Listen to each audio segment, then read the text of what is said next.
এটা হইতেছে একটা ব্রিজ। তো ব্রিজটা নতুন হয়েছে, নতুন বলতে মোটামুটি পুরাতন, তো আবার নতুনও বলা যায়।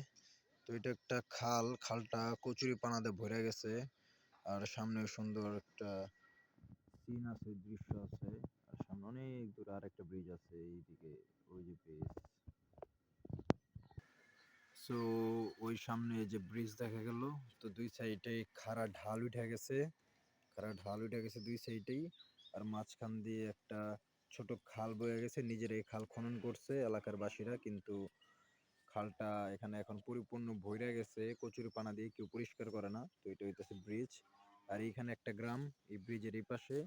আর এই ব্রিজের অপোজিট পাশে আরেকটা গ্রাম, রাস্তার ওই সাইডে আরেকটা গ্রাম আছে। তো এই গ্রামের নাম হচ্ছে বিলডোগা। আর এই গ্রামের নাম হইতেছে বনমালী। তো বনমালী আর বিলডোগারে ভাগ করছে মাঝখানে ছোট্ট একটা খননকৃত খাল। আর এটাকে সংযুক্ত করছে তাদের এই ব্রিজটা, হাতে বানানো ব্রিজ। এটা তারা নিজেরাই বানাইছে আর কি।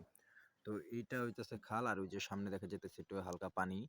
তো এখানে একটু কম পানি আছে। আর ওই সামনে দেখা যাইতেছে আরেকটা ব্রিজ, এই যে ব্রিজ, এটা হইতেছে আরেকটা ব্রিজ।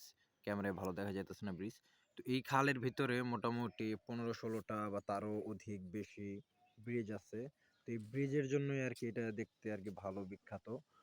আর এখন সকালবেলা, সকাল সকাল ওয়েদারটাও মোটামুটি ভালো, জোস। তো